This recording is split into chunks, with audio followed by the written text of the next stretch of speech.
and today I want to go through fundamentals of a squat movement.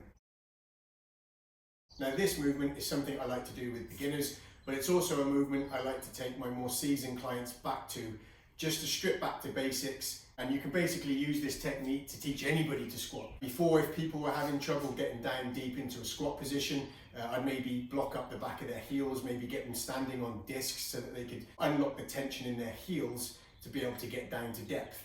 Now this is before we consider moving up to any big bars, but like I say, you can also do this as a regression for people that already are lifting with big weights and loading up, just to make sure that they're getting the movement right. Well, a lot of you are probably familiar with the goblet squat, which is where you're holding a dumbbell like this, okay, like you're drinking from a goblet. But the reason we want it to be a goblet squat, and particularly with a dumbbell, is because this has two ends which provide 2 points of contact against the front of your body. So we're looking for the top part of the dumbbell to be against your sternum and the bottom part of the dumbbell to be at the top of the abdomen. Now we want to try and maintain those 2 points of contact throughout the whole movement, okay? So if you start going down into position and you pitch forward too much, the bottom of that dumbbell will swing out away from the top of your abdomen. So therefore you need to readjust and see if you can maintain the 2 points of contact the whole way through the movement. What we're trying to do then is to try and get your elbows to touch down on your knees like this. So you're squatting down, 2 points of contact, elbows to knees and back up. Now the same rules would apply as for any other squat.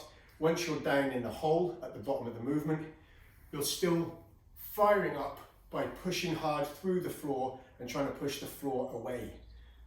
Now we know that this is a knee dominant or quad dominant exercise, but we're still trying to push hard through the midfoot to heel to be able to fire up that posterior chain and get plenty of assistance from the glutes.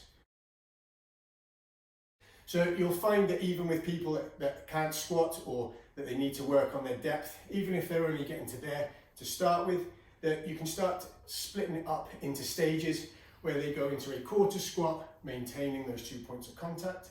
They can start working deeper into a half squat, maintaining 2 points of contact, and eventually working down so the elbows are touching on the knees. This is an exercise protocol that I learned from a strength and conditioning coach in America called Mike Boyle. And he basically uses this as one of his fundamentals to be able to teach anyone how to squat. And ever since I saw his original video on doing this, I've not gone back, and this is what I would use teaching anybody or anybody that's new to squatting how to squat. I would even use it to regress people that are already experienced squatters, just to make sure that they're getting good form, maintaining their good form, even using it as part of a warm-up before they go into their heavier squat movements. Obviously, once you've managed to get your client moving in a good pattern, you can then start to progress that lift. Anything that's taken away that prop or that proprioceptive aid to help them to maintain good form through that movement.